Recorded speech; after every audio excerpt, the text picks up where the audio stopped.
Hola, ¿cómo estás? Bueno, bienvenido a un nuevo video del canal. Este video es un poco particular porque está en un marco distinto al que venís acostumbrado. Es una charla que me tocó dar el día martes 15 de julio en una comunidad, la comunidad de producto, a la cual te dejo el link para que después te sumes, sobre Product Discovery. En esta charla traté de explicar el proceso completo, tanto para aquellos que alguna vez lo implementaron y compartiendo con el público, vas a ver varias personas interactuando, haciendo preguntas, comentando, pero también si no lo implementaste nunca, para que puedas entender el valor de este proceso y por qué es importante descubrir qué tenemos que construir antes de construirlo. Dejando muy de lado el cómo, sino entendiendo qué, para qué problemas, y después luego pensando en, bueno, cómo va a ser ese experimento, esa solución. Te voy a dejar en el comentario el link a la comunidad de WhatsApp para que te unas. La verdad que es una comunidad muy activa donde compartimos muchas veces frameworks, debatimos, opinamos sobre todo lo que tiene que ver relacionado a producto o product management. Y bueno, te dejo a partir de ahora, corre cortina, la charla en la que vas a escuchar sobre Product Discovery, también algunas preguntas del público y el debate sobre qué implica este método, este proceso y cómo lo puedes aplicar. Espero que lo Y disfrutes. te lo digo tan sencillo, sin equipo no hay producto, no te miento ni te engrupo. Vamos a arrancar. Lo primero que me gustaría hacer es que nos pongamos un poquito en mood y que nos paremos acá. No sé si 5 minutos, pero tomémonos un tiempito para pensar en ese problema cotidiano que les frustra mucho. ¿Hay algún problema en su vida cotidiana, en lo que hacen, más allá de trabajar, digo, en su vida completa, que les esté frustrando en este momento? ¿Hay alguna cosa que ustedes digan, esto la verdad que necesita tener otra solución? ¿Las soluciones actuales a ese problema funcionan? Les doy un ejemplo concreto mío para ayudarlos a pensar. Si alguno se quiere desmutear, como para aportar, es un poco la idea ponernos en el mood de pensar en problemas y soluciones, porque vamos a ir a eso. Un problema que a mí me frustra mucho, que no tiene soluciones. Argentina, tenés consumos en dólares en una tarjeta de crédito, solo podés pagar ese consumo de un banco de 10 a 3 de la tarde y, en el banco que yo tengo, ¿no? Que no vamos a decir cuál es. Eh, no puede ser así, tipo. Capaz que es un problema. Usted diga, oh, qué problema, Nico. Bueno, para mí es un problema, digo. No puede ser así. Tiene que ser más fácil poder pagar un consumo ínfimo que uno tiene en dólares de su tarjeta de alguna manera. No, tiene que ser mucho más sencillo. A ver, Marito. Me despertaste uno, que lo veo todos los meses. Yo tengo que pasar plata por 3 países con 3 vintage para poder vivir, más o Ah, menos. Y es como, dale, necesito que lo haga una bien y que no me una. arranque la cabeza. Bueno, ¿ven? Y las soluciones que existen a ese problema son más o menos un injerto, ¿no? Porque vos tenés que transferir de una a otra, de una a otra y de una a otra. Usa Prex. A ver, Bet, ¿querés decir algo?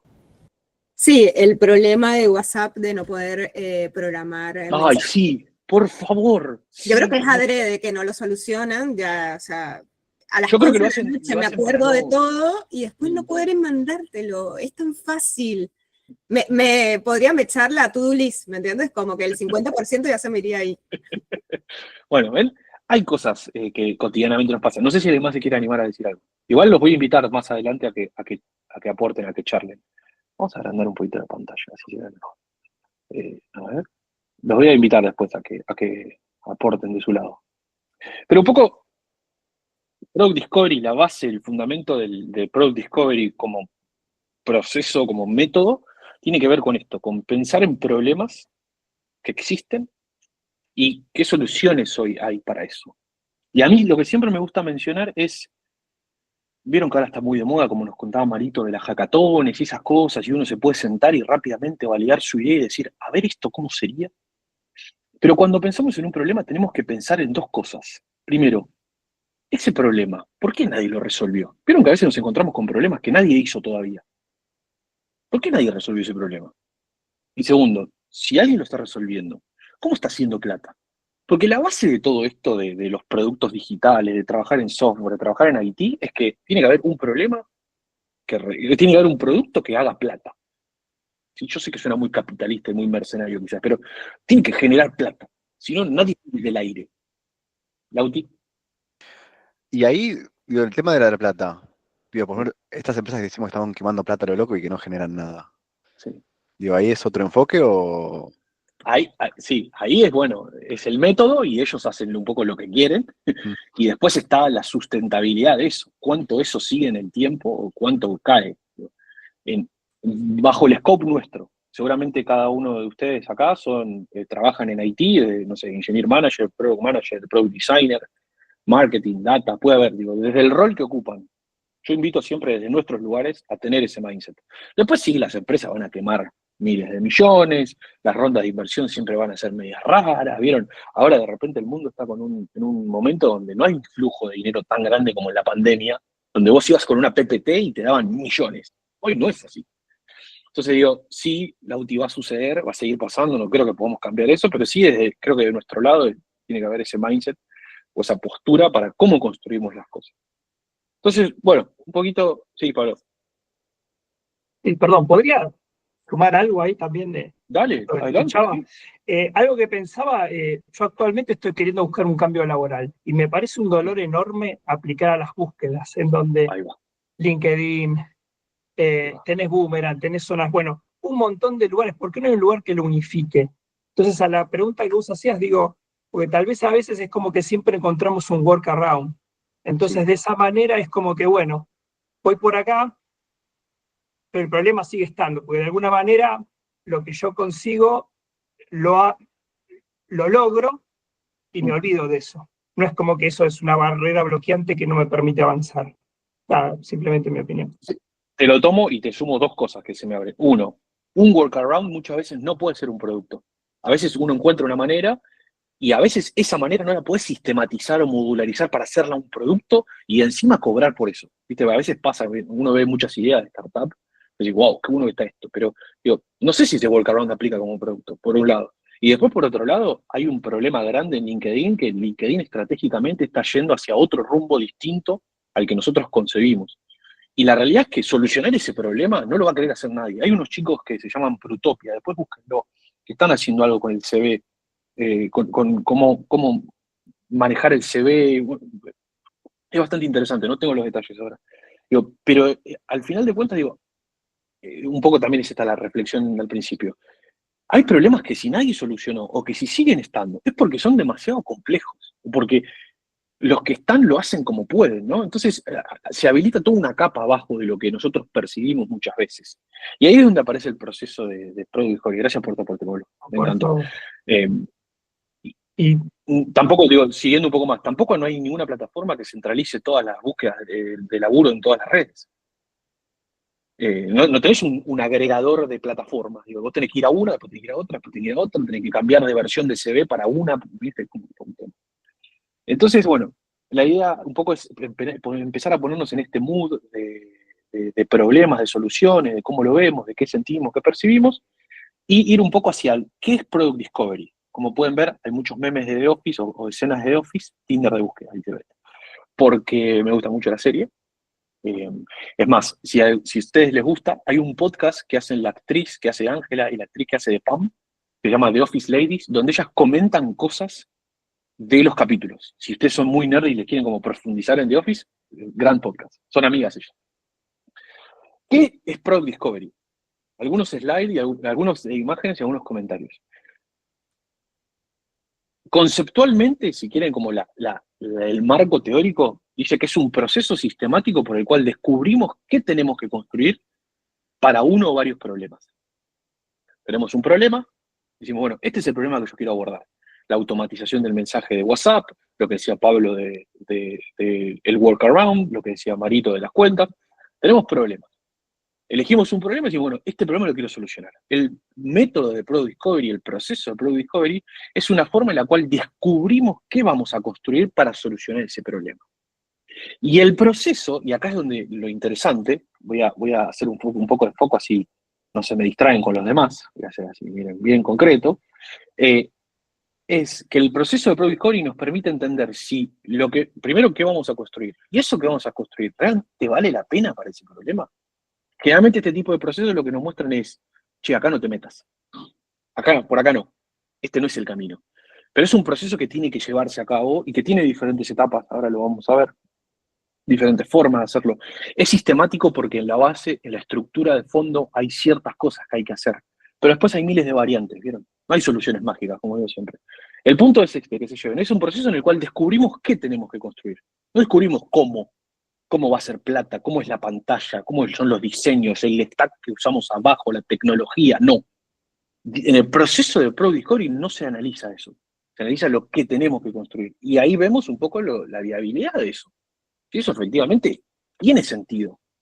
Y acá es donde aparece generalmente Product Managers, Tech Leads, Engineer Manager, gente de diseño también. Nos pasa que muchas veces descubrimos que lo que hay que hacer para solucionar ese problema es muy complejo para nosotros, para la empresa, para el equipo de ese momento, y cuando vamos para arriba nos dicen, bueno, hay que hacerlo igual. Y ahí, bueno, pasa. Y hay que comerse el garrón, como decimos, ¿no? Hay que hacerlo, no queda otra. Pero en la esencia es esto, ¿no? Es un proceso. En este proceso no nos centramos en cómo lo vamos a hacer. Eso viene después, y ahí es donde nos tenemos que apalancar en, por ejemplo, la gente de diseño, en hacer procesos de research, pruebas de usabilidad, entrevistas con usuarios. Hay miles de métodos. Pero no es el foco el cómo, sino el qué. ¿Qué es lo que tenemos que hacer? Tengo algunos ejemplos que ahora vamos a ir viendo, te voy a ir contando, pero se centra básicamente en eso, en esa decisión de lo que vamos a hacer. Este proceso muchas veces nos sale al toque, nos sale rápidamente decimos, bueno, este es el problema, tengo una hipótesis de lo que puedo llegar a construir, qué es eso que tengo que construir, salgo a validarlo, salgo a buscar una forma de validar que efectivamente es así, de confirmar mi hipótesis, y ahí es donde, paréntesis, uno tiene que tener la mentalidad lo suficientemente abierta, por lo menos nosotros. Otra cosa es el C-Level, ¿vieron? El stakeholder. Pero por lo menos nosotros que llevamos adelante el proceso tenemos que tener la flexibilidad para que haya algo que nos false la hipótesis. Hay algo que se conoce como el criterio de falsabilidad de Popper, es algo más filosófico, si después lo quieren buscar. Pero un poco yo tengo que tener la capacidad de esa hipótesis que me estoy planteando, y puede ser que en realidad no es así. Bueno, hipo, ¿no? High paid, sí, eso pasa mucho. A veces el que tiene más plata, que gana más plata en la reunión en la que estamos, no en esta, en una reunión de laburo, es el que se termina haciendo, ¿no? Pero bueno, hay que atravesarlo. El punto es, a veces sucede que validamos y decimos, sí, es esto, mirá, es por acá. Tengo una intuición, tengo una corazonada basada en esto, ¿no? No hacemos corazonadas al tuntún, al aire, ¿no? En nuestros proyectos quizás sí, pero en una empresa donde hay un negocio detrás, donde hay usuarios, donde hay una máquina que tiene que seguir funcionando, no hacemos cosas al aire. Tratamos de que esa intuición esté basada en opiniones, métricas, data dura, data cualitativa, cuantitativa. Bueno. Y muchas veces este proceso de Product Discovery hay que intentarlo, hay que buscarle la vuelta. Primero porque el equipo se tiene que adaptar. Y un poco lo que traigo acá, estos globitos acá son frases que me dijeron alguna vez en mi laburo, ¿no? En algún laburo, que las traigo acá como de esta personita que no les puse, si quieren llamémosle Bob, no sabía qué nombre ponerle, pero una de las cosas que me acuerdo, una jefa que yo tuve que me enseñó mucho de lo que hoy hago, y de lo que aprendí mucho de ella, me decía, tenemos que entender si hay personas que realmente van a usar eso que estoy por desarrollar. Piensen que esto es frase creo que de 2018, 2019, no existía la AI como la usamos hoy. No existía. No había un prompt y yo decía, bueno, haceme esta UI que tiene que hacer esto y esto otro. No existía. Entonces ella me decía, tenemos que entender si hay personas que realmente lo van a usar, ¿no? Y acá se choca un poco con lo que pasa con el método cascada y todo lo que Agile nos trae, donde antes se tardaba una eternidad en desarrollar algo. Hoy en día, con más de 20 años de las metodologías ágiles con nosotros, sin embargo, sigue pasando que nos ponemos a desarrollar cosas que nadie usa. Les voy a contar un ejemplo. En una startup en la que trabajé, yo tenía a cargo el equipo de productos digitales, se llamaba, pero teníamos que hacer diferentes productos. Creo que hay alguien por acá que trabajó conmigo ahí. No voy a revelar el siguiente día. Y se decidió, y uno tuvo que aceptarlo y también validar eso, desarrollar un producto, sobre el cual estuvimos, chicos, chicas, no les jodo, 3 semanas debatiendo el stepper de ese producto, ¿no? El usuario cuando creaba ese producto, tenía pasos. Vieron una configuración donde uno va seteando, nombre, esto, lo otro, bueno. Tuvimos 3 semanas para debatir esos 5 o 4 pasos que terminaron siendo finalmente, ¿qué incluían? Bueno, lo lanzamos, no lo usó nadie. Sigue estando ahí el producto, el otro día lo busqué, no lo usa nadie. Nadie. Esto porque no se llevó adelante diferentes cosas, pero una de las que no se llevó es un proceso de validación, un proceso de discovery. El nombre más fancy, ¿no? Es decirle Product Discovery, pero si quieren le podemos llamar proceso de validación. No se llevó adelante un proceso de validación que nos hizo entender que no había nadie que iba a usar eso, en ese momento, de esa forma. Quizás si nosotros elegíamos el producto de otra, sí. Y lo otro que les quería sumar acá con mi amigo Dwight, gran episodio, donde se pone pelucas de todos, es que el proceso de Product Discovery es un proceso que es interdisciplinario. Toca a todas las áreas de forma transversal. Idealmente, by the box, en el marco teórico, debería tocar a toda la organización. Pero vieron que eso es ideal, eso no pasa nunca. El CEO está en la suya, el CFO está en la suya, el operación está tanto en la suya. Si no podemos lograr que sea organizacional, tenemos que por lo menos en nuestra área, vieron como Simba, que cuando le dice a Simba, le dice, mira, hasta donde llega, hasta ahí esa es tu tierra. Bueno, producto, diseño, tecnología, customer, chicos, en estos procesos de customer, de discovery, customer support, customer success, atención al cliente, como se le dice originalmente, tiene que ser nuestro aliado. Tenemos que hacerlo en conjunto. Yo no puedo ir a hablar con un usuario y el equipo de customer no sepa que estoy hablando con un usuario para validar un feature que voy a construir. ¿Entiendes? Entonces ahí tengo que tener esa espalda de entender que es entre todos. No es algo que yo hago como lobo solitario. Marito. No es un punto medio circular ¿no? Porque cuando vos haces un feature que no usa nadie, esa idea de dónde nació y cómo pasó en el medio para que terminara siendo algo que no usa nadie. Creo que hay algo medio circular ahí, ¿no? Sí, hay algo circular y hay algo. Yo lo tomé como un aprendizaje, asumí después de que pasó eso, viste, uno mira para atrás y asumí la culpa también desde mi lado, de lo que se hizo, lo que no se hizo, y lo que se hizo mal. Y en algún punto sí, hay como un loop del que uno no puede salir. Por eso este tipo de herramientas, yo sé que a veces es difícil venderlas internamente, pero este tipo de metodología, de procesos, a ver, nada nos asegura el éxito. No existe producto, framework, método, tecnología que nos asegure el éxito. Lo dije el otro día en algún post. Nada, no existe. En este universo entrópico no existe nada que nos asegure el éxito. Lo que nosotros tenemos son herramientas para reducir esa incertidumbre. El proceso de discovery es una. Si nosotros hubiésemos hecho eso, Marito, cortábamos con ese loop en el que estábamos y en el que casi entramos después. No pasó, por suerte. Hicimos otro producto que tuvo mucho éxito. Después vino una tanda de layoff, pero bueno, esa es otra historia. Pero el producto que hicimos después fue muy exitoso porque entendimos, y en el desarrollo de ese producto, ese segundo producto, en esa startup, estaba UX Writing, estaba la Product Designer, estaba el Tech Lead, estábamos los de producto, estaba Customer. Nada, puedo hablar horas de eso porque es una linda experiencia, pero rompimos con ese ciclo, ¿no? Recortamos ese ciclo. Bueno, otra cosa, de lo que es el proceso de Product Discovery. El proceso de Product Discovery tiene un outcome, hay un outcome principal.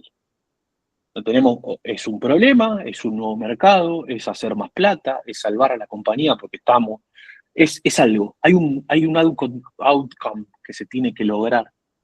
Y eso es como el drive inicial. En el libro Continuous Discovery Habits de Teresa Torres, que ahora lo vamos a ver un poquito más adelante el método, ella habla mucho de los outcomes, se los recomiendo, porque son los que nos drivean, los que nos motivan a hacer.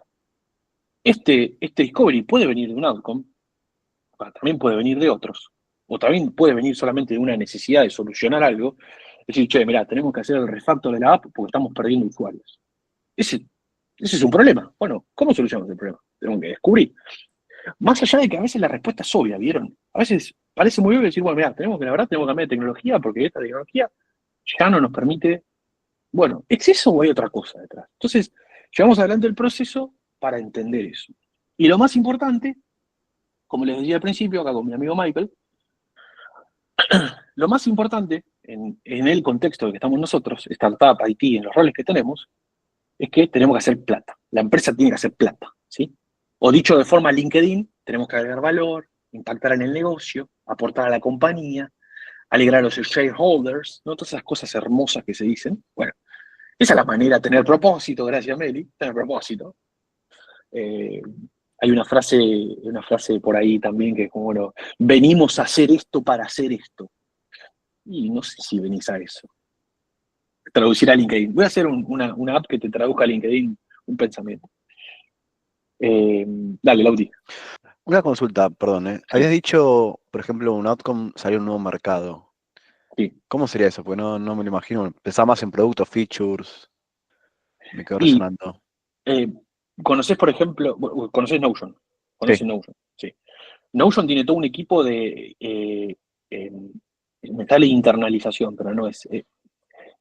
Notion tiene muy claro que cada vez que lanza, que se lanza un feature nuevo, necesita adaptar el lenguaje Bien. de eso al país. Entonces, lo que en España, hay una chica en LinkedIn, ¿cómo se llama? Emilia, creo que es argentina, que trabaja en Notion y lo menciona siempre, estuve en una charla de ella el año pasado. Entonces, Notion dice, bueno, mira, vamos a expandirnos de mercado y vamos a abordar, no sé, más fuerte el mercado argentino o el mercado de habla hispana.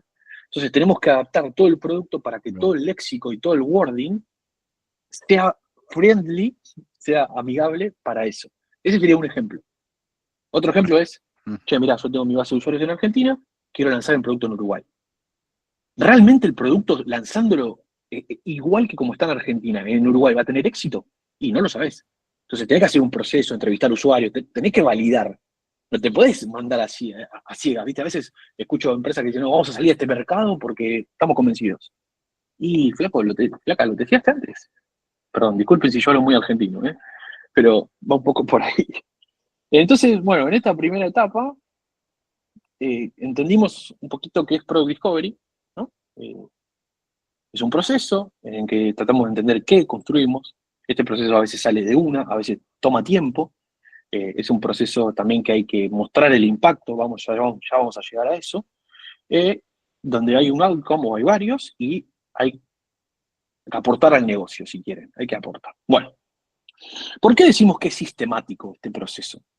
Porque hay diferentes métodos comprobados por los cuales podemos llevar adelante un Product Discovery, un Discovery, una validación, pónganle los nombres similares que quieran, que nos permiten entonces hacer este camino. Hay uno que me gusta mucho, yo le sumé 2 acá. Hay más. Ahí, como siempre, la creatividad de ustedes a las necesidades y a su equipo, ¿no? O a los equipos que forman parte.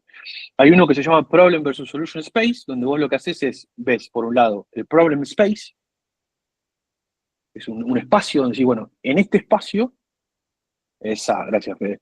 En este espacio hay observaciones que yo voy viendo, no sé, por ejemplo, veo por alguna de estas herramientas como Hotjar o como Loopback, veo que el mapa de calor se cae en un momento del funnel, digo, che, acá está pasando algo. Entonces, ahí hay una observación. Tengo otra, y entonces con observaciones llevo un insight. Descubro, por ejemplo, que los usuarios, hay todo un feature al que no acceden porque está oculto, bueno.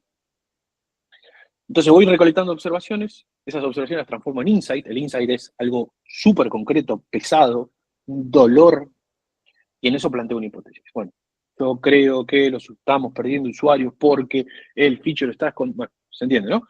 Entonces, y acá a la derecha les puse una columna de, bueno, ¿cuáles son las cosas que va haciendo? Bueno, ¿qué vamos haciendo? Vamos haciendo un research, después vamos planteando quizás una primera versión de historias de usuario, pero no historia de usuario en el sentido del ticket de Jira, sino la historia de, bueno, qué es lo que el usuario espera lograr. Después voy con un poco más de perspectiva y traigo data cualitativa, quizás cuantitativa, perdón. Y entonces formulo hipótesis. Y me salgo del problem space con una hipótesis y voy a una solution space. En el solution space yo hago un experimento. En una época era muy famoso hacerlo con prototipos de Figma. Vieron que en Figma yo puedo conectar las pantallas rápidamente, hacer un prototipo cliqueable y ver qué hace el usuario sin que yo le diga nada. Hoy lo podemos hacer con las DevTools que existen. Podemos hacer rápidamente, actualmente yo lo hago mucho, utilizo V0, por ejemplo, para hacer de un feature nuevo o de un feature que estamos repensando, hago como un prototipo y veo qué sale de ahí. Entonces, no hay limitaciones hoy para hacer experimentos. Marito. Que a mí me pasó que estuve en los dos mundos, ¿no? El de Figma y tocarlo acá y eso, y el de V0, y creo que es mucho más potente porque V0 puede tener más output de lo que el usuario quiere hacer realmente. Entonces, también me pasó chocarme con un Figma que se lo di a alguien y me dijo, sí, me interesa, pero no lo entiendo porque no está mi información, no logro conectarlo. Hay algo muy valioso ahí. Por eso, en algún punto te me adelantaste, pero una de las frases finales de esta charla es, hoy no hay excusas, más allá del management o de los stakeholders, no hay excusas para hacer discovery. Hoy tenemos todas las herramientas para poder validar. El tema es que muchas veces no tenemos tiempo, las agendas nos matan, o a veces lo que el negocio espera de nosotros, de nuestras áreas, de nuestros roles, es muy distinto a lo que se puede hacer. Y ahí es algo que yo digo siempre, lo hablábamos con Fede alguna vez, hay batallas y batallas. Hay batallas que yo puedo pelear, donde trato de luchar para que el proceso de Product Discovery y el proceso de validación esté incorporado, y hay batallas que voy a perder. Contra el que gana más plata en la reunión, voy a perder siempre. Ahora, estratégicamente, por ejemplo, doy un ejemplo, ¿no? Estratégicamente mostrarle a Customer Success o al área de operaciones lo importante de un proceso de validación, y es una batalla que puedo ganar, y es un aliado. Entonces hay que tener también esa espalda, ¿vieron? Seguimos. Entonces, con un experimento, yo planteo una variante, lo que dice el Solution Space es, el experimento vos tenés que tener el caso de uso, perdón, el caso de éxito, lo que esperás que suceda, y variantes. Vieron que los usuarios siempre hacen, nosotros decimos A, B y C, y el usuario hace Z, porque es el usuario así. Nosotros somos así como seres humanos. Entonces, en lo que dice Solution Space es agarrar un experimento, plantear una versión de control, que es lo que querés que pase, y variantes. Y de esas variantes anda haciendo experimentos, anda como achicando. Esto imagínenselo como una cebolla y que uno le saca, ¿vieron? Le saca las capas y llega hasta la validación. Anda aprendiendo en el camino, compartir los aprendizajes, esto es algo también que ahora vamos a charlar, y llega entonces al nuevo feature que vas a terminar lanzando.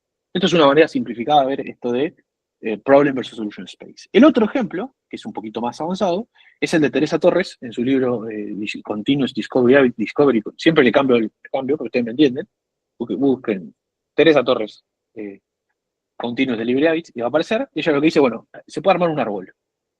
En el árbol yo puedo definir un business outcome, eso puede traer un product outcome o puede ir directamente una oportunidad. En la oportunidad yo puedo traer soluciones, diferentes soluciones a una misma oportunidad. Por eso vieron, no es tan importante el cómo. Perdemos mucho tiempo pensando en cómo va a ser la pantalla, qué tecnología voy a usar. Eso va al final. Lo que yo primero tengo que entender es el qué. El qué voy a construir, de qué manera, qué versión. Y de las soluciones voy sacando assumptions, experimentos, no sé, yo acá ponía un auto, una moto, una camioneta. Voy sacando ejemplos, experimentos pequeños que me permiten validar el qué y para qué, claro. Que me permiten validar un poco esto, dónde estoy parado y hacia dónde quiero ir. ¿Hasta acá estamos bien? ¿Alguna pregunta, algún aporte? ¿Sí? Bien. Ahora se va a poner más lindo. Excelente. Bueno, seguimos. ¿Cuándo hacemos Product Discovery? Seguramente es una pregunta que se les acaba de ocurrir. No, me voy a hacer zoom, así no se spoilea nada. Porque podemos estar todo el tiempo haciendo Product Discovery y no. Podemos estar, o vamos de vuelta a la simplificación, podemos estar todo el tiempo validando y no, en algún momento hay que producir, hay que hacer. Tampoco no podemos estar nunca sin hacer nada, sin validar. No podemos estar a ciegas. Cuando vos no validas, generalmente estás a ciegas y te dejas llevar solamente por tu percepción, por lo que te dicen los inversores, por lo que te dicen, ¿no? Como el que te asesora, ¿no? Tenés que validar. O sea, acá, me trae. O sea que acá les traigo 3 ejemplos concretos basados en mi experiencia, en cosas que yo viví. Pueden haber más de cuándo podemos hacer Product Discovery. Caso número 1, nos dice Bob. Cuando tenés usuarios activos en tu producto, ya tenés una base, 50, 100, 20, pero el uso se empezó a caer de a poquito. Empezás a ver por las métricas que el uso se empieza a caer. ¿Qué haces ahí? ¿Te desesperás? ¿Salís con campañas de marketing, campañas de reactivación, mandás un cold mail y mandás un... No. Sí, lo puedes hacer. Es el momento ideal para hacer un proceso de validación o de discovery. Para entender qué es lo próximo que tenés que desarrollar en el producto. ¿Tenés que agregar algo? ¿Tenés que mejorar algo? ¿Hay algo que no está funcionando? Acá hay una frase que me decía un jefe hace mucho tiempo. No creas que te la sabes todas. En cuanto al producto, ¿no? No creas que conoces todo del producto o de los usuarios. No. Anda a validar, anda a profundizar. No te desesperes. Entonces, me pasó ver que una métrica empieza a caer y que empieza a caer en el funnel de conversión muy alto, empieza a caer mucho, perdón. Entonces ahí, validemos, busquemos. hagamos entrevistas rápido, tengamos un set de usuarios fidelizados, heavy users, a los cuales podamos rápidamente tener una muestra. Esa muestra después la tenemos que ampliar, no nos podemos solamente quedar con eso. Pero acá hay un caso concreto de un momento donde podemos. Otro momento donde podemos hacer discovery, estás en el medio del Q, como por ejemplo ahora. Si ustedes, quizás algunos de ustedes en las empresas en las que trabajan por quarters, ahora estamos en el medio del Q3, Q2, estoy perdido ya. Q3, gracias Pato. Q3. Gracias.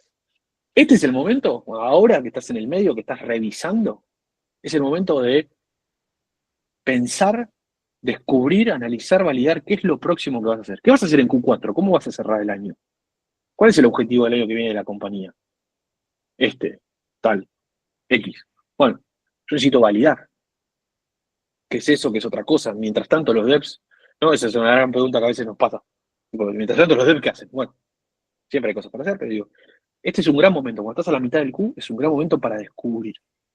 Me pasó una vez, con este ejemplo que les traigo, donde estábamos a la mitad del Q y ya estaba planteado que el próximo Q el feature era tal, en una tecnología específica, era algo en PHP. Había que hacer este módulo en PHP, así, ping. Y nosotros descubrimos que en realidad eran más importantes los filtros. Entrevistamos, creo que eran 3 usuarios, heavy, y descubrimos que los filtros andaban muy mal, ¿no? Era un CRM, había una experiencia de CRM media que no caminaba. Entonces de arriba nos vino lo de PHP. Y nosotros con lo de los filtros. ¿Qué hicimos al siguiente Q? Bueno, hicimos el proceso, validamos, entrevistamos, fuimos, vinimos.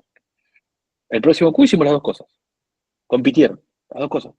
Se planificó bien, se trabajó con el tech lead en entender las historias de usuarios, los requerimientos, la definición. Se hizo todo eso y compitieron las dos cosas. Terminamos casi lanzando las dos al mismo tiempo. La de PHP no tuvo mucho éxito. La de los filtros le fue un poquito mejor. Lo que pasa es que cuando lanzamos toda la mejora de filtros, descubrimos que en realidad el CRM lo usaban para otra cosa. Y bueno, y ahí pasaron cositas interesantes. Pero es un muy gran momento en la mitad del Q para poder hacerlo. Tercer y último caso, y me gustaría que compartan algunos de ustedes si tienen. Tu competidor lanzó el mismo feature que vos y pensás que todo va a estar bien. Me pasó varias veces. Decir, ok, yo estoy viendo lo que hace la competencia. Importante que veamos siempre lo que hace la competencia. Siempre. Por acá le dejé una frase que escuché hace poco. Me chupo aún lo que haga mi competidor. No, tenemos que evitar esa frase. No podemos estar a ciegas y... No, tenemos que ver, saber, entender. No significa que vamos a hacer lo mismo. Tenemos que conocer qué hace nuestro competidor. Fede. No, si querés te sumo con eso. En fintech pasaba mucho, que está haciendo al Uf. lado. Y en la fintech donde está Pato, digo, tiene una espalda de billetera muy grande que se pueden dar lujo de arriesgar y probar ciertas cosas y mirar para adelante. Y no toda la fintech tiene la misma espalda. Entonces, capaz que tenés cosas básicas por hacer, pero estás mirándolo al lado y decís, che, mirá lo que está haciendo Mercado Pago, vamos a copiar eso, pero pará, te faltan un montón de pasos en el medio y no podés bancarte ese riesgo. Pero bueno, son charlas que se tienen que dar con la madurez de los equipos. Sí, y con lo que decís vos, la espalda. Hay espaldas que te permiten y otras que no. Entonces, bueno, un caso es, tu competidor lanzó el mismo feature y vos crees que va a estar todo bien para inspirarlos, jamás copiarlos. ¿Algún otro ejemplo de algún momento donde hayan hecho validación, donde hayan hecho un proceso de discovery que quieran compartir? ¿Algún otro momento donde ustedes han dicho, mira, acá lo hicimos y nos pasó esto? Para no hablar tanto yo, ¿vieron? Me paso un ese momento. A veces a mí me ha pasado yo también de la parte comercial, marketing, y muchos clientes empiezan a preguntar por un tema, y decís, bueno, esto hay que hacerlo, ya te lo están pidiendo directamente, te dan como en bandeja, y después es putearse con los desarrolladores de, che, necesito esto, urgente. Pasa mucho. Es decir, mirá, es por acá. Y, Marito, Lucho, Marito primero. Es muy parecido a eso, pero cuando arrancas una startup y no tenés en claro por dónde ir, o sea, tenés que arrancar con un Discord y ver si lo que vos, ¿puedo usar palabrotas? ¿Lo están grabando esto? Bueno, ver si la paja mental que te imaginaste en realidad es algo que tiene sentido, ¿no? Y lo tenés que validar y ganar tracción digo, no hay otra forma de arrancar con una startup, salvo que seas un tipo muy tapo en una industria que te has reidentificado y ya de una, pero eso no suele pasar. No. No. La industria muchas veces es reveladora en cuanto a la velocidad a la que te tenés que mover. Hay industrias muy lentas, muy lentas. Por ejemplo, la industria de seguros hace un tiempo se empezó a ganar velocidad con todo el tema de InsurTech, pero hasta hace poco era una industria, por lo menos en Argentina, una industria muy tradicionalista. Tenían CRMs y sistemas viejos y que funcionaban así. Lucho.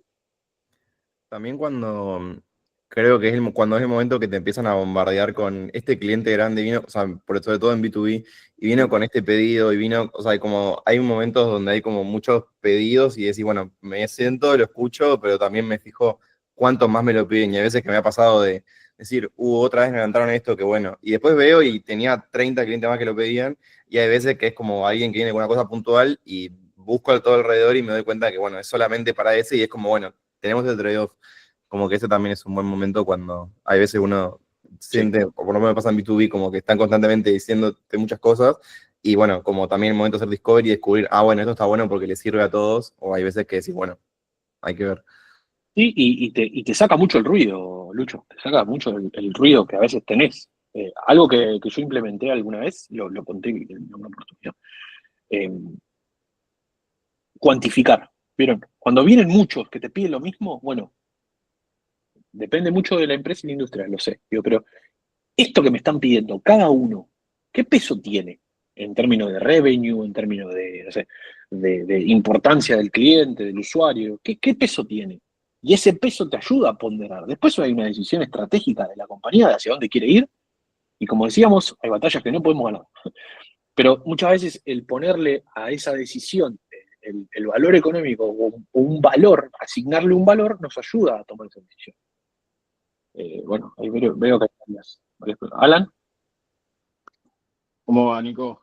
Muy Una de las formas también que me ha pasado, muchas veces surge esto de, che, ¿lo van a usar, no lo van a usar? Cuando se empieza a reiterar, ¿sí? Este pedido, como comentaron recién, Sí. es muchas veces hacer una falsa promesa. Una falsa promesa es ponerlo quizás en la interfaz, estamos hablando de un producto digital, vendiendo una funcionalidad para cuantificar también todos los usuarios, aquellos que podrían llegar a estar siendo potenciales para esto, que eso también te ayuda a dimensionar, ¿no? Si es solamente un sesgo quizás de esos usuarios o también es una funcionalidad latente que hay otros usuarios que quizás no lo vimos.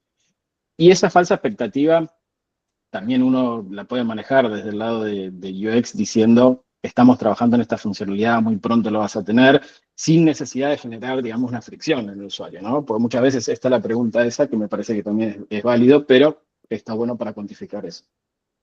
Te lo tomo, Alan, que me encanta. Y yo, por ejemplo, actualmente estoy trabajando en Win. En Win estamos muy enfocados en lo que es gamification y la industria gamer. Y hay muchas gaming mechanics que funcionan así. Te prometo que lo voy a tener, pero no lo tengo. El Coming Soon, por ejemplo, o en los jueguitos, el DLC, ¿sabes lo que es un DLC? Un DLC es una expansión a un juego.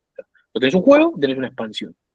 El solo hecho de anunciar que el DLC va a salir hace que a veces las ventas se incrementen un 30%. O sea, lo que no se vendió desde el lanzamiento se termina vendiendo para llegar a que, ¿entendés? A que llegues. Entonces, hay un juego ahí que se puede hacer. Hay mucho de esto para la gente de UX, de diseño que está acá, hay mucho de el patrón y el antipatrón o el dark pattern, que a veces se utilizan patrones engañosos de diseño para hacer lo que queremos, pero también hay patrones que se pueden usar a favor, para entonces validar, entender, cuantificar. Muy bueno, Alan. Marito. Me desbloquearon un recuerdo de guerra. Vino mi CEO de la startup anterior y me dijo, che, no, tenemos que meter SMS Automation, esto es una bomba, tengo 25 clientes, todos los usuarios lo están pidiendo. Creamos un form que hacía las veces de Stepper, lo liberamos, campaña de marketing, le decimos a todos los clientes, 3 forms recibimos. No querían pagarlo. Fue como... Imagínate qué hubiera pasado si hubiéramos ido a construir o a conectarnos a la infraestructura de SMS. Lo tuvimos 2 meses, le metimos toda la bomba que podíamos, nos dimos la vuelta y es amigo mío. Le dije, che, mirá, esto nos iba a traer $25 de amarrar. ¿Sigo trabajando en esto? ¿Qué hacemos? Se canceló. Imagínense qué hubiese pasado si se pudiera haber hecho una pequeña validación. Ni siquiera el flow completo de Discovery, de una pequeña validación. ¿Qué hubiese cambiado? Les cuento un ejemplo de una app, no importa cuál, no lo voy a decir porque no corresponde, que lanzó que sus usuarios, un segmento muy específico de usuarios, pudiera contratar seguros adentro de la app. Un seguro de vida. Trabajaron 6 meses el equipo de desarrollo. Los chicos se volvieron locos. Lo lanzaron en el año de vida de ese feature. ¿Saben cuántos contrataron? 2. Tenían 3.000 usuarios activos por mes. 3.000 monthly active users. 2 seguros. Es uno de estos casos de un feature que viene de arriba y lo terminamos haciendo porque el IPO, el que más paga en la reunión, ¿no? Pero bueno, hay batallas que no podemos ganar. Ahora, las que podemos ganar, vamos con todo. Ahí voló una cabeza, perdón. Sí, voló. Quédate tranquilo. Gus, y avanzamos con lo que queda de la charla. No sé cómo estamos de tiempo. Pero... ¿Cómo andás?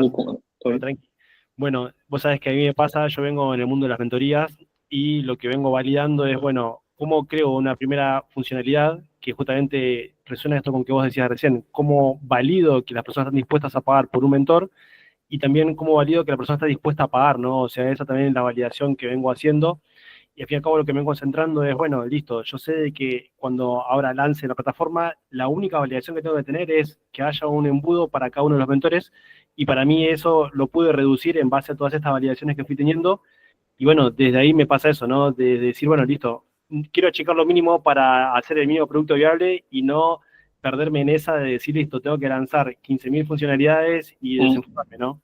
O sea que el proceso de validación te ayudó a achicar lo más posible para entender, bueno, arranco con esto y lanzo con esto. Exacto, totalmente. Y esto que decías viendo la competencia, veo que una competencia ya lanzó con un MVP similar y dije, bueno, listo, no puedo perder más tiempo y cuanto antes salir para validar el nicho en el que estoy. Clave, totalmente, Gus, totalmente. Me encanta. Les traigo, les sumo otro ejemplo de esto que decía Gus. Lanzamos esto que les conté del stepper de las 3 semanas, lanzamos un segundo producto que había cosas que no tenía y a propósito decidimos que no tenía. Lo que no hicimos bien fue comunicárselo a Customer. Entonces lanzamos el producto empezó a traccionar y Customer nos escribía por Slack para putearnos. O sea, ¿cómo puede ser que, bueno, pasa, en la vorágine te olvidas de cosas, pero por la validación, como decía Gus, hubo cosas que dijimos, che, esto no lo voy a poner. Y había gente que nos decía, pero esto es el descuento, no lo voy a poner. Y le fue muy bien. Después les digo cuánto generó, pero fue muy bueno. Bien, última partecita. Un poco, entendimos que es un proceso de Product Discovery, que es lo que tenemos que hacer, validar para definir, para encontrar un qué, ese qué, después vemos el cómo, empezamos a ver la validación, la viabilidad técnica. Es un proceso que lleva tiempo, pero que viene de un outcome. Ese outcome tiene que generar un resultado en el negocio, tiene que impactar. Lo podemos hacer de diferentes maneras, con experimentos, con las herramientas que tenemos hoy. Hay diferentes momentos donde podemos hacer discovery. Imagínense que están ahora, salen mañana y dicen, bueno, voy a hacer lo que Nico Producto dijo y voy a tratar de implementarlo en la empresa en la que laburo. Voy a hacerle caso a Nico Producto, no me hagan caso. Pero imagínense, no este caso hipotético. Bueno, en la cocina interna de ustedes, de su equipo, de su organización, 4 cositas para tener en cuenta respecto de un proceso de discovery. De vuelta, esto es más interno, ¿eh? No es el proceso en sí, sino son tips por si ustedes lo quieren implementar. 4 cosas muy concretas. Es una pirámide que yo hice alguna vez, hace muchos años, cuando todavía los Ponzi no eran tan relevantes como ahora, entonces, bueno, no tenía tanto sentido. 4 cosas que tenemos que tener en cuenta si ustedes con su equipo van a implementar un proceso de Product Discovery. El primero, no es el objetivo hacer Product Discovery de todo. No podemos estar todo el tiempo validando. No podemos estar todo el tiempo entrevistando usuarios. No podemos estar todo el tiempo diseñando. Y diseñando cosas abstractas. En algún punto tenemos que parar y decir, bueno, validé esto, voy a construir esto. Tenemos que tener muy en claro cuándo. Y nosotros internamente, si llevamos adelante el proceso, tenemos que definir, decir, bueno, mira, hasta acá yo voy a hacer discovery. Esto es una lucha constante, ¿eh? Y ahí le doy un abrazo virtual a la gente de diseño que a veces tiene que soportarlo, pero muchas veces tengo que decir, ok, hasta acá voy a hacer discovery. Después necesito ejecutar, necesito hacer algo, porque el usuario lo pide, porque estamos en un contexto donde la AI nos hace ir mucho más rápido. Entonces, primero eso, no podemos hacer discovery para todo, ni todo el tiempo, tenemos que poner un límite y decir, bueno, ¿cuándo? ¿Cuándo sí, cuándo no? Segundo tip, bien definido los objetivos de ese Product Discovery, el outcome, el problema que quiero solucionar. Antes de empezar a hacer cualquier validación, antes de empezar a entrevistar a cualquier usuario, defino bien el objetivo. No entrevisto por entrevistar. Esto es algo que me costó aprender mucho, ¿eh? Una jefa me lo decía siempre, yo me enojaba. No se entrevista por entrevistar. Defino por qué voy a entrevistar, cuál es el objetivo, qué es lo que quiero sacar de esas entrevistas. Y la preparo, obviamente. No vayamos al aire. Tercer tip. La información accesible. Yo sé que a veces cuesta y que a veces la organización entera no entiende los procesos de validación de tecnología, producto, diseño. Dejemos abiertas las conclusiones, los aprendizajes, todo lo que vamos recolectando de esa validación, de ese discovery, dejémoslo disponible para que todos puedan acceder. No importa si después no lo leen.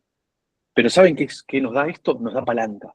Porque en algún momento van a decir, va a venir el CEO y va a decir, che, este feature, ¿por qué no lo hicimos? Y nos va a venir con el hacha, ¿vieron? Cuando viene que te la dan acá, así, ¡pim! Y ustedes van a decir, mirá, en esta página de Notion, nosotros hicimos este proceso hace un año y mirá lo que descubrimos. Y eso, chicos, chicas, es una palanca, es una tranquilidad. Porque ustedes tienen forma de validar su laburo, su trabajo. Che, hicimos esto, vos después no quisiste. No, esa parte no la digas. Vos no quisiste. Pero, ¿se entiende? Eso es muy importante. Y el último, y le doy, ahí hay una pregunta a Lucas, el impacto. Tenemos que tener muy claro que de un proceso de discovery tiene que venir un impacto. Tenemos que lograr algo. No validamos por validar, así como decíamos antes. Tenemos que lograr o mover una métrica o plantear un escenario a futuro, pero algo tenemos que impactar. Lucas, ¿qué haces, Lucas? Hola, ¿cómo andas, Nicolás? Bueno, primero está buenísimo. Quería preguntar si yo vi casos de software libre que documentaban los errores para después cruzarlo contra los features, o sea, como una Wikipedia de fracasos. Sí, existe. ¿Oíste hablar de esto? ¿Esto garpa o es medio derrotista? No sé si garpa, pero está bueno. Por ejemplo, Red Hat, antes que lo comprara IBM, sí, hacía eso. Hacía eso y era su manera de hacer comunidad y de mostrar, mira, acá nos equivocamos, este bug, esto no lo hicimos bien. No sé hoy cómo lo tomarán las empresas, pero para mí es una buena práctica. Hay una empresa, por ejemplo, GitLab, que es la competencia de GitHub. Ellos todo el tiempo documentan a ver si lo encuentro. Denme un instante. Ellos tienen un documento público, GitLab, donde todos podemos leer cuál es la visión de GitLab de producto a 5 años, cuál es la estrategia a 3, qué es lo que van a hacer, cuáles son los features, cuáles son los errores, cuáles son los bugs, todo. Se lo dejo acá el link. Eso garpa mucho, pero sí, es una decisión a veces estratégica. Ahí sí les dejé el link. Después, y abrir información, que es el ABC de esto, ¿no? Porque si no, cuanto más cerrado, no fluye, rompe cultura, bueno, ya tú sabes. Gracias, amigo. Muchas gracias. A vos. Bien, últimas 2 cositas. Como ustedes saben, en la foto... Sí, Fede. Estamos en tiempo, no sé cuánto te falta, solo para dar una expectativa, para ver si tiene que bajar alguien, solo por eso. Dale, le meto punch. Vieron que en la foto estaba yo comiendo ramen. Bueno, ¿lo conocen a este tipazo? Se llama Momofuku Ando. Fue uno de los primeros casos, si lo vemos con el crisor y los anteojos de hoy, fue uno de los primeros casos de Product Discovery. Después búsquenlo. El tipo, Japón había perdido la Segunda Guerra Mundial, con todo lo que saben que eso impactó, y resulta que un día estaba caminando por su pueblo, que ahora no me acuerdo el nombre, y vio que había una cola de gente para comer ramen, y esa gente se estaba mojando, abajo la lluvia. Dijo, che, esto no puede ser, tiene que haber una manera más práctica y más fácil de comer ramen. Imagínense, después de la Segunda Guerra Mundial, el año 1948. Y el tipo empezó a probar, dijo, tiene que haber una forma de hacer ramen instantáneo. Empezó a probar, descubrió que si se freían los fideos de una manera, bueno, después mírenlo porque es muy interesante, es un pequeño easter egg que les traigo, y el tipo terminó creando en el 58, 10 años después. En ese tiempo se tardó 10 años en validar la idea, ahora tenemos mucho más tiempo, lo hacemos mucho más rápido. Creó Instant Ramen, lo que hoy se conoce como Cup Noodles, hoy la empresa se llama Nissin Foods, es un monstruo en Japón, pero es uno de los primeros casos documentados de Product Discovery, de un tipo tenía un problema, empezó a validar, empezó a probar, no daba, hasta que encontró. Hay un caso similar acá en Argentina con el tema del bizcochuelo. No sé si sabían, pero la fórmula original del bizcochuelo se hacía sin nada. Vos le ponías solo leche y se hacía. Y cuando lo lanzaron se dieron cuenta que nadie lo compraba, porque en ese momento las amas de casa creían que era algo que no tenía sentido. Entonces probaron, cambiaron la fórmula para que sea leche y 2 huevos. Y a partir de ahí el boom de ventas creció. Ese es otro ejemplo. Para cerrar, y obviamente si alguno quiere aportar algo, alguna pregunta, antes se nos fue un poquito el tiempo, pura psicología. ¿Sí? Cierre. En esencia, con mi amigo Rosa acá, el Product Discovery es un poco estos pasos. Yo los estuve diciendo sin decirlos. Es un problema, una demanda, una necesidad, una solución que planteamos, un prototipo, un experimento, un testeo de ese prototipo, una mejora, porque nunca el experimento, el prototipo que hacemos sale igual a producción. Nunca lanzamos lo que... No.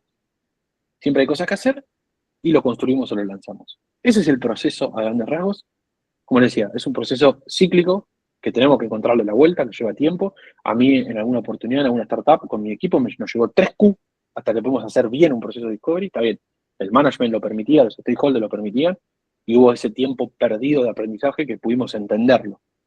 Entonces, para que se lleven esto, es esto, ¿no? Problema, demanda, solución, prototipo, testeo, iteración, construcción. Eso. Si tienen alguna pregunta, quieren aportar algo, los escucho. No sé si tenemos un minuto más para alguna pregunta, Fede, Pato. Sí, creo que nos queda tiempo. El tema es por si se tiene que bajar a alguien. Primero. Dale. No, agradecerte, Nico. Y no se apuró y ahora se arrepintió. Está bien, Fede, está bien. Alguien tiene que hacer de policía, Fede. ¿Cómo será con los deadlines, Fede? Qué miedo. Sí. Ese equipo de Haití está en su mejor momento, olvídate. Leandro dice, ¿cómo gestionás esa ansiedad de los stakeholders mientras estás en Discovery? Y con la información lo más pública posible, dando seguimiento, esa es una parte que quizás cae más en la gente de producto, de los product managers y demás. Dando esa visibilidad, dando ese espacio, decir, che, mostrá, andá compartiendo resultados y demás. A mí algo que me servía mucho es, íbamos avanzando con las entrevistas y cada 2 o 3 entrevistas yo compartía en un canal público de Slack los insights. Che, hicimos estas entrevistas, tenemos estos insights. Yo sabía que el CEO leía eso. Entonces es una manera.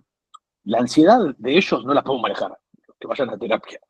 Pero sí podemos tener a veces cosas para un poco mostrar que estamos haciendo algo. Lo que pasa muchas veces, esto es una discusión que yo tuve con un CEO una vez, fuerte. Muchas veces se cree que el proceso de discovery o el proceso de validación es un tiempo perdido. A veces le pasa a la gente de diseño que plantea como parte de sus objetivos hacer entrevistas y dice, no podemos perder tiempo en eso. No es pérdida de tiempo. Lo que pasa es que hay que venderlo, ¿no? Hay que posicionarlo. Que sean parte del proceso, al menos como observador, sí, también. Hay muchos que se involucran. Lo que pasa con eso también, Alan, es que a veces decís, se suman al proceso y en la entrevista de la prueba de usabilidad con el usuario le dicen al usuario lo que tiene que hacer. Y no me sirve eso, hermana. No me sirve. No le digas al usuario lo que tiene que hacer en la prueba de usabilidad. Deja que lo haga el usuario. Me pasó una vez con un Silver. ¿Ivana? Ahí justo... Hola, ¿cómo está? Me hiciste acordar que el año pasado nos pasó que estábamos haciendo unas pruebas de usabilidad y vino alguien del equipo de producto y nos dijo, che, vamos a tener que hacer pruebas de usabilidad porque los usuarios están sabiendo usar la funcionalidad. Entonces era como, pero, o sea, la prueba de usabilidad es justamente para validar si nos está funcionando. A partir de eso creyeron que todo lo que fuéramos a diseñar iba a ser fantástico. Y lo iban a entender y lo iban a... Pero nada, me había causado gracia. Bueno, che, al final está bien lo que estamos haciendo. Vamos, sigamos. Una prueba hicimos, nada más, pero bueno. Bueno, hay veces hay mucho deseo de la respuesta, ¿viste? A veces es como, estás esperando que te validen si sí o si no. Sobre todo cuando la empresa quizás está en un momento medio como ahí raro. ¿Martín? Bueno, como primero, gracias Fede por toda la presentación, genial. Pero a mí me pasó también, onda, validar suscripción, y el C-Level quería participar, como estaba ansioso, quería ver cómo era, y dice, che, ¿puedo hacer una pregunta? Y yo digo, sí, dale. Bueno, che, si te sumo todos estos productos, ¿comprarías la suscripción o pagarías por la suscripción? Y claro, solo te dice que sí en el momento, y es como el sesgo de la confirmación, ¿no? De que te digan que sí para decir, che, ¿ves que tenemos razón nosotros, que eso va a salir y la va a romper? Eso es fuerte. Es fuerte y es difícil poner un límite, porque es el que maneja la empresa, ¿viste? ¿Cómo le decís, che, en esta reunión no hables? Exacto. Sí, pasa mucho. A mí me pasó también, uno se sumó y decía, no, tenés que apretar ahí, a la derecha. No le diga dónde tiene que apretar, no se lo dice. Bueno, ¿qué más? A ver, ¿qué dicen por acá? Marito. Esa Martín se descula diciendo, bueno, me lo pagás ahora y ahí el sí te lo pago, de repente se diluye. Me pasó también. Conocemos gente parecida. No, lo que te iba a decir es, ¿qué opinas de probar en Córdoba? Hace un par de años conocí un flaco en Miami que tiene un productazo de es de rewards para clientes. Y el Sí. flaco lo que me dijo es, mira, yo sí me tomo tiempo para hacer discovery, pero feature flagueo y pro en la cancha. Y lo que pasa es que su equipo se la bancaba, ¿no? Y yo le decía, pará, pero ¿cómo así? No, hago no sé cuánto, era como Mercado Libre, 827.000 commits por día. ¿Sabes qué? ¿Qué opinas de eso? Para mí, la práctica de feature flag, yo sé que vos estás esperando el comentario picante para después viralizarlo en Twitter. No, mentira. Para subirlo. No, mentira. Para mí, la práctica de feature flag es una práctica hermosa. Yo soy muy fan de un producto que se llama Launch Darkly. Hay miles que hacen cientos, no miles, cientos que hacen lo mismo. Yo creo que el feature flag es una herramienta. O sea, para los que no saben, es una manera de ocultar un feature, tener un feature desarrollado, aunque sea una versión muy básica, y esconderlo y prendérselo. Va muy de la mano de los A/B testing. A mí me parece que está bien siempre y cuando tengas claro lo que querés lograr con eso. O sea, vos vas a prender ese feature, a qué segmento de usuarios, a qué cantidad y para qué. Si vos lo decís, prendo por prender, y sí, vas a tener un montón de data, pero después tenés que procesar esa data y tenés que tomar una decisión o tenés que presentarlo para que se tome una decisión. Entonces ahí hay está ese debate. Yo lo banco mucho siempre y cuando eso tengamos claro para qué lo hacemos. El hacer por hacer para mí no es justificativo nunca. ¿Pato?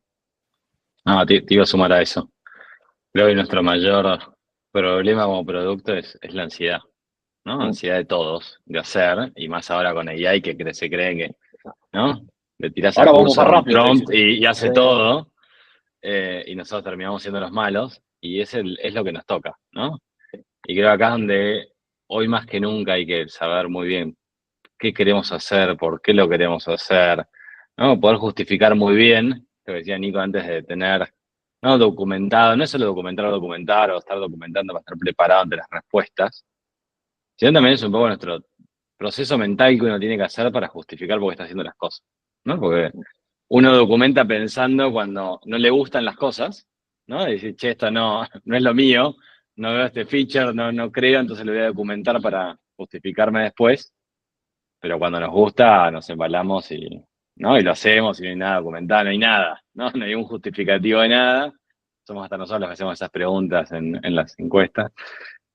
Así que hay que tener mucho cuidado. Hoy creo más que nunca hay que cuidarse de eso, porque somos los que más sesgo tenemos. Totalmente. Y una cosita, Martín, antes de darte lugar. Nosotros hacemos el producto, construimos el producto, pero no somos el usuario. O sea, nosotros hasta usamos el producto que estamos construyendo, pero no somos el usuario. Bajo ningún punto de vista nosotros podemos decir, yo sé que esto hay que hacerlo porque yo soy el usuario. No, es el peor sesgo. La gente de UX que está acá me lo puede confirmar. Es el peor sesgo. Es decir, yo soy el usuario, entonces yo sé que esto hay que hacerlo. Minga. No. Martín. Te sumo una cosa ahí, después le quiero sumar una cosa sobre lo que dijo Pato, pero primero es, no, pero mirá, se lo mostré a mi mamá y a mi mamá le encantó. O se lo mostré a mi mejor amigo, el que me conoce súper bien y le encantó, y te digo que lo viví hace muy poquito eso, y eso es jodido también. Y otra cosa es a lo que dijo Pato, yo lo que estoy viendo, y también lo estoy vivenciando, que es, che, como lo podemos hacer rápido porque tenemos herramientas que desarrollamos muy rápido, hagamos. Mirá que la competencia lo tiene, o mirá que vimos que nació una startup y también lo tiene, entonces hagámoslo por las dudas, para no quedarnos afuera. Dice, por las dudas para no quedarnos afuera, para mí es muy riesgoso, porque no estás validando ni lo mínimo, ¿no? Y lo metemos y es, nada, un chorizo de cosas, ¿no? Siento que De cosas, es a la larga. de cosas legacy que, ¿sabés que después tenés que refactorizar eso? ¡Wow! Bueno, te entiendo, Martín. Una pregunta más, si quieren, y ya cerramos. ¿Alguien más quiere hacer una pregunta, algún comentario? Marito, hablaste todo vos, Marito. Hablaste más que No, yo. pero es que es re interesante. Bueno, dejo a alguien más, me va a bajar la mano. Dale, No, mientras alguien se anima, dale. la que iba a Le voy a tirar desactivar era... la manito a Mario, haciéndole levantamos. Yo hace rato que iba a hablar con Nico, no me da pelota, ese es el problema. Así que no, súper rápido. Cuando benchmarkeas, me pasa que a veces llegan benchmarks y estoy usando el éxito de esa empresa como alguna medida o algún criterio, pero me pasó en el pasado que dije, ¿sabes qué? Voy a copiar esto y me hundí con el competidor que también estaba early stage y la cagamos los dos con un feature, ¿no? Era como, mira, copié algo que el otro flaco de la otra vereda está igual de perdido que yo y la cagamos los dos. ¿Tienes algún consejo ahí cuando benchmarkeas algo interesante para no sé, Mira, sí, recomendarme?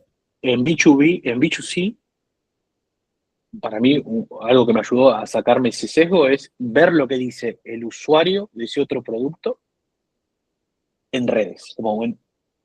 Si vos te pones a escarbar, hay gente que deja comentarios en Instagram, en Facebook, de reseñas, viste, del Mercado Libre. Bueno, si vos te pones a Reddit, sí, Eliseo, sí, totalmente. Para mí, cuando tenés un feature tan igual, o vos decís, che, voy a hacer lo mismo que hizo este, porque a este le fue bien. Yo, si es B2B, trato como de eso. Bueno, ¿qué opinan los usuarios? ¿Qué opinan? Hay una práctica muy conocida en Corpo que en digital es difícil de hacer, que se llama el Mystery Shopper. ¿Conocen? El Mystery Shopper es vos estás trabajando, no sé, vendés ropa, vendés comida, entonces estás en atención del cliente, y la empresa te manda un cliente que vos no sabés que en realidad no es un cliente, pero él se hace pasar o ella por cliente y te vuelve loco, te hace preguntas que no las sabe nadie, pero con eso ellos evalúan el grado de atención al cliente. Hay algunos productos hoy en día, algunas estrategias que se llevan adelante donde vos te pones, tratás como de entender qué opina el otro del producto del competidor, y eso te da una pauta. De vuelta, después si querés hacerlo, hacelo, y el éxito no se puede copiar, pero es una forma. Y en B2B, la verdad que ahí estoy un poco descubriendo cómo. Yo creo que también hay un tema en B2B de complejidad técnica, complejidad de integración, que te da un poco la pauta de, che, tu competidor, el feature, ¿cuánto tarda en entregarlo o integrarse? Y ahí hay una pauta de la complejidad de los sistemas, ¿viste? Hay un tema ahí que quizás se puede Hoy te lo digo tan sencillo, sin equipo no hay producto, no te miento ni te engrupo.